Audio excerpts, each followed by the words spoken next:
వేగా జ్యువెలర్స్లో in store wedding jewellery exhibition. Guaranteed lowest prices.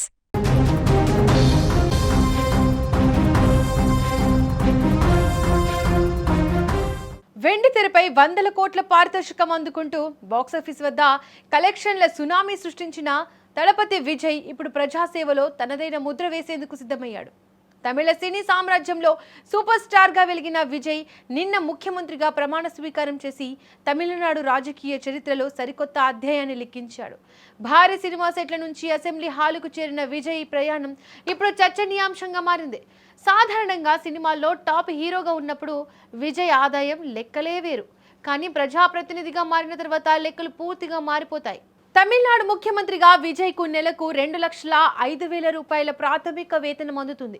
దేశంలోని ఇతర రాష్ట్రాల ముఖ్యమంత్రులతో పోలిస్తే ఇది కొంత తక్కువగానే అనిపించినా ప్రజాసేవలో జీతం కంటే బాధ్యత ముఖ్యమని ఆయన భావిస్తున్నారు. ఈ ప్రాథమిక వేతనంతో పాటు ఎమ్మెల్యేగా లభించే నియోజకవర్గ భత్యం, దినసరి భత్యాలు వంటివి అన్ని కలుపుకుంటే విజయ్ నెలకు మొత్తం 2,85,000 రూపాయల వేతనాన్ని తన చేతికి అందుకుంటాడు. అధికారిక పనులు, సమావేశాలకు సంబంధించిన ఖర్చుల కోసం ప్రభుత్వం ఈ అదనపు భత్యాలను చెల్లిస్తుంది.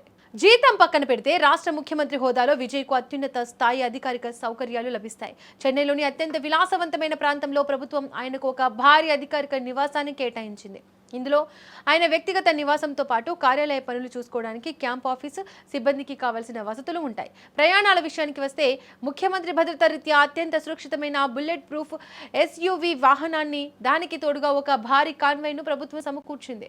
రాష్ట్రంలో ఎక్కడ పర్యటించినా లేదా దేశవ్యాప్తంగా అధికారిక పర్యటనలకు వెళ్లినా విమాన, రైలు ప్రయాణ ఖర్చులన్నీ ప్రభుత్వమే భరిస్తోంది. అంతేకాదు ఆయన ఎక్కడికి వెళ్లినా స్టేట్ గెస్ట్ హోదాలో విలాసవంతమైన బస ఏర్పాట్లు కూడా ఉంటాయి. ముఖ్యంగా భద్రత విషయంలో విజయ్కు ఇప్పుడు Z+ కేటగిరీ రక్షణ ఉంటుంది. దాదాపుగా 30 మందికి పైగా ఎలైట్ కమాండోలు, ప్రత్యేక పోలీసు బలగాలు నిరంతరం ఆయన చుట్టూ రక్షణ కవచంలా నిలుస్తారు.